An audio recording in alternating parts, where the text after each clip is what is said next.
বাজারে তো এখন মূলোর শাক ভালোই পাওয়া যাচ্ছে, আর এই মূলোর শাক বিভিন্নজন বিভিন্নভাবেই খেয়ে থাকেন। একবার আমার মতো করেও একবার মূলোর শাকটা খেয়ে দেখুন না, ভালো লাগবে আশা করি। আমি করেছিলাম মটর ডাল দিয়ে মূলোর শাক, বা মূলোর শাক দিয়ে মটর ডাল, যেটাই বলবেন। তো মূলোর শাকটা আমি কচি দেখে নিয়েছি, দেখতেই পাচ্ছেন এখানে মূলোগুলো কিন্তু খুব বেশি পুষ্টি হয়নি, মানে একদম কচিই আছে। সেই অবস্থায় শাকটা নিলে কিন্তু শাকটা বেশ কচি পাওয়া যায়, আর যে মূলোগুলো বড় হয়ে যায় সেগুলোর শাকটা কিন্তু অনেকটা বুড়ো হয়ে যায়, তাই না? তো প্রথমেই মূলোর শাকগুলো কেটে নিচ্ছি।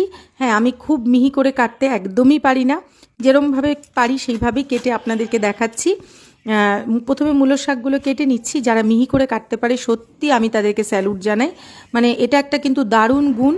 আর এখানে মটর ডালটা আগের দিন রাতে ভিজিয়ে নিয়েছিলাম, তাতে কিন্তু সেদ্ধ হতে সময়টা একটু কম লাগবে। তারপর মটর ডালটা প্রেশার কুকারে দিয়ে দিচ্ছি। এখানে 2টো সিটি দিয়ে নিয়েছি প্রথমে। তারপর দেখতেই পাচ্ছেন এখানে মটর ডাল আমার সেদ্ধ হয়ে গিয়েছে। তারপর আর কি, এই রান্নাটা কিন্তু ঘি দিয়ে করতে পারলে বেশি ভালো হয়। আর যদি আপনারা ঘিটা অ্যাভয়েড করতে চান তাহলে কিন্তু প্রথমে সর্ষের তেল দিয়ে পরে কিন্তু একটুখানি ঘি লাগবেই। তো কালো জিরে কাঁচা লঙ্কা ঘিয়ের মধ্যে দিয়ে দিলাম মূলোর শাকগুলো। দিয়ে দিচ্ছি হলুদটা কিন্তু আমি একেবারেই দিয়ে দিলাম, পরে আর ডালের মধ্যে আর হলুদটা অ্যাড করব না।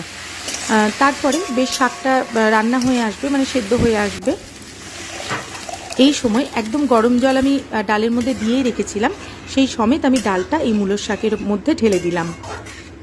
তারপর আর কি, ডালটা ফুটে উঠলে এর মধ্যে দিয়ে দেবো স্বাদ অনুসারে লবণ আর অল্প একটু চিনি।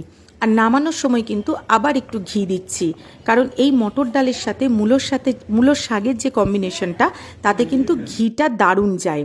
আপনারাও একবার এই শীতে তৈরি করে দেখুন না, মূলোর শাক দিয়ে মটর ডাল, ভালো লাগবে, নিরামিষ দিনেও ভালো লাগবে। আজকের মতো আসছি, টাটা।